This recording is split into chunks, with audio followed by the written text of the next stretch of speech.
अल्लाह ताला की कुदरत की यह दास्तान सुनकर रूह तक कांप उठेगी। एक मामूली सी बकरी को अल्लाह ने बोलने की सलाहियत बख्शी और वह बेजुबान मखलूक अचानक एक कातिल औरत के खिलाफ गवाही देने लगी। मगर बात सिर्फ गवाही तक सीमित नहीं रही। इसके बाद जो मंजर पेश आया उसने पूरे गांव को सन्न कर दिया। ये वाकया सिर्फ एक कहानी नहीं बल्कि सब्र, अदल और सच्चाई की अजीम मिसाल है। छोटे से गांव के किनारे मिट्टी की खुशबू में बसा एक पुराना सा घर था, जहां अब्दुल्लाह अपनी 2 बीवियों के साथ जिंदगी गुजार रहा था।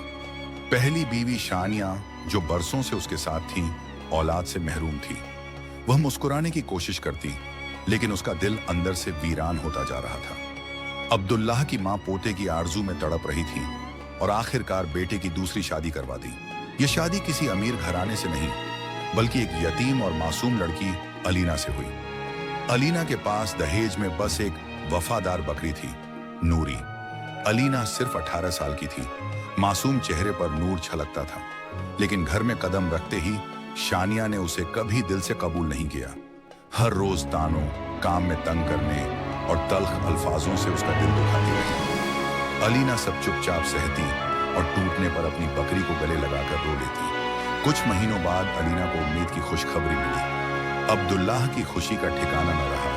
गांव में मिठाइयां बांटी गईं, मगर शानिया के दिल में जलन की आग भड़क उठी। 9 महीने बाद अल्लाह ने अब्दुल्लाह और अलीना को एक प्यारी सी बेटी दी, अनाया।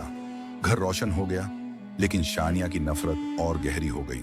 एक रात जब अब्दुल्लाह शहर गया था, शानिया ने वह खौफनाक काम करने की ठान ली जिसे सुनकर इंसानियत शर्मसार हो जाए। वह सोती हुई अलीना के पास से अनाया को उठा लाई, अंधेरे जंगल में जाकर गड्ढा खोदा और बच्ची को जिंदा दफन कर दिया।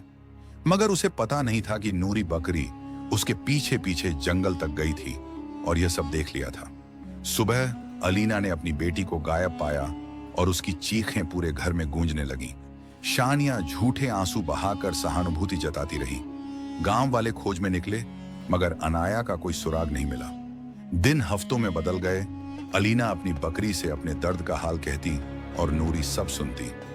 धीरे धीरे शानिया ने अलीना के खिलाफ अफवाहें फैलवा दी और अब्दुल्लाह के दिल में शक का बीज बो दिया। आखिरकार अब्दुल्लाह ने अलीना को घर से निकाल दिया। भीड़ उसके पीछे ताने मार रही थी, जब नूरी ने अचानक जोरदार आवाज में बोलना शुरू किया, गवाह रहना है लोगों, अनाया को शानिया ने जिंदा दफन किया था। मैंने अपनी आंखों से देखा। सन्नाटा छा गया। शानिया कांप उठी और जुर्म कबूल कर लिया। सब जंगल की तरफ दौड़े, मगर गड्ढा खाली मिला। किसी को लगा कि कोई जंगली जानवर बच्ची को ले गया होगा।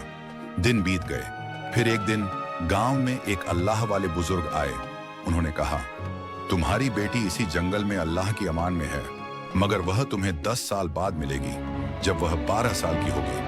वक्त गुजरता रहा। अलीना हर रोज नूरी के साथ उस दरख्त के नीचे जाती और दुआएं करती। 10 साल बाद एक सुबह उसने उसी दरख्त के पास एक 12 साल की हसीन बच्ची को खेलते देखा। बच्ची अलीना को देखते ही भाग गई। अगले दिन अब्दुल्लाह और अलीना उसकी बताई झोपड़ी ढूंढने निकले, लेकिन नाकाम रहे। तीसरे दिन उन्होंने जंगल में एक बुजुर्ग को उस बच्ची के साथ जाते देखा। अलीना ने उसे पहचान लिया। वह अनाया थी। अब्दुल्लाह ने रोते हुए सारा किस्सा सुनाया। बुजुर्ग ने पहले इनकार किया, फिर आंसुओं में कहा, हाँ, ये तुम्हारी बेटी है, मगर मैंने इसे बचाया और पाला है। यह मेरी जान है। अब्दुल्लाह और अलीना गिड़गिड़ाए, हमसे हमारी औलाद को जुदा मत कीजिए। आखिरकार बुजुर्ग ने बच्ची उन्हें सौंप दी। अलीना ने अनाया को बाहों में भर लिया। यह पल सब्र का इनाम था, दुआओं का जवाब था। गांव वाले जो कभी अलीना को मुजरिम समझते थे, आज उसके सब्र और सच्चाई के आगे झुक गए। अल्लाह ने साबित कर दिया, सब्र और यकीन इंसान के सबसे बड़े हथियार हैं। जुदाई हमेशा के लिए नहीं होती। जब दिल से दुआ निकलती है तो नामुमकिन भी मुमकिन हो जाता है।